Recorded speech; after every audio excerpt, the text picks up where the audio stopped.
Have you noticed when we like a song, we just play it on a loop and keep listening to it for a long time, right? And similarly, our mind does the same thing with our thoughts. We have a thought in our mind, it enters our mind, and the mind plays it on a loop.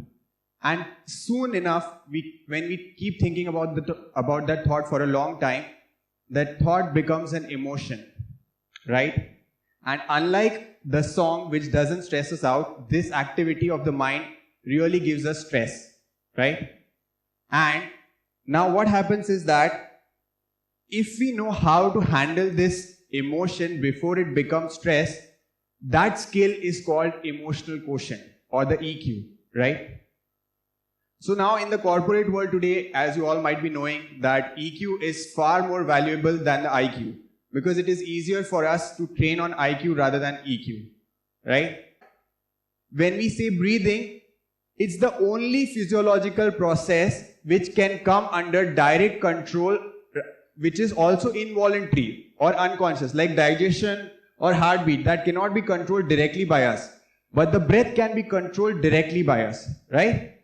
So this breath, if we know how to use it properly, the effects of that controlled breathing can spread across our entire anatomy with the help of the vagus nerve and the parasympathetic nervous system, right? And in fact, our breath has its own intelligence.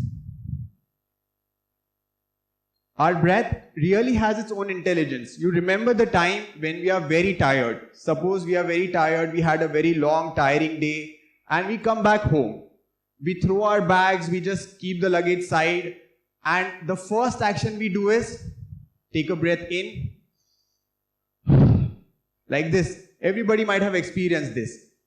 And the interesting thing is that our breath has its own rhythm, right? So if you have noticed a sick person, the sick person has a particular sound in the breath, which is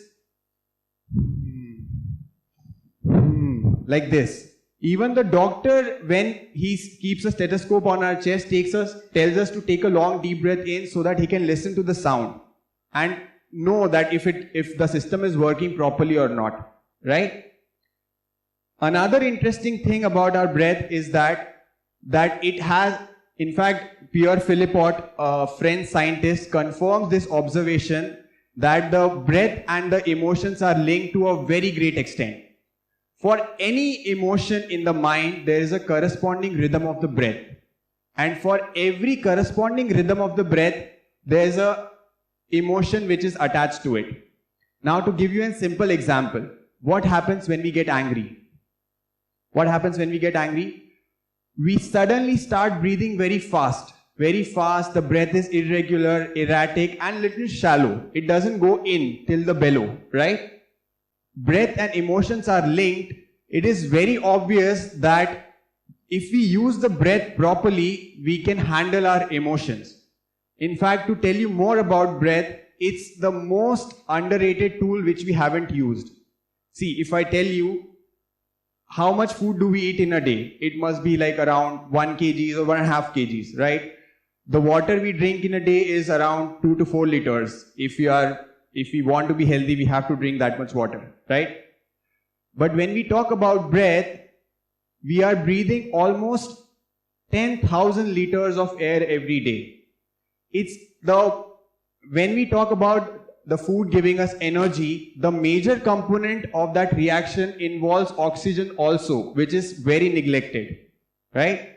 And when we say about food, we are so much aware these days about what we should eat, about the carbohydrates intake, about the protein intake, how we should build our body, what water we should drink. We use so many techniques like the reverse osmosis or the UV filtration when it comes to food or water. In fact, most of the time our discussions within our group is majorly about food only, right?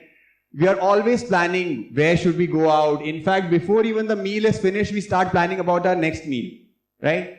But when it comes to breath, we are not even aware. See, if we do not eat food, in fact, a lot of people in India do fasting for 30 days. They are still alive, just with the water. In fact, even if you don't drink water for 2-3 days, it is okay. But what about breath? If we do not breathe like the breath maximum capacity for us to hold is maybe 2 minutes, or for someone who's superhuman, maybe 5 minutes, right? But this such an important tool, breath, has been totally ignored, right? So if we use the breath to its fullest capacity, we can actually harness our inner potential. When we say that we have that inner thing, if we want something, we can do it. That's actually possible with the use of breath. In fact, I remember the first time I underwent a technique by name Sudarshan Kriya, which is taught in the Art of Living program. First time in my life, I experienced that I can be at peace with myself. With the practice, regular practice, I noticed that I was in control of my emotions rather than my emotions controlling me.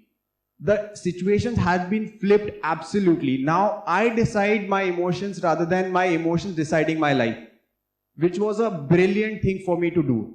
And as an entrepreneur, as a student, or as a person who wants to manage more things in life, it's very important for us to have that extra edge over others, by which we can actually maybe like show that, okay, this is our potential, right?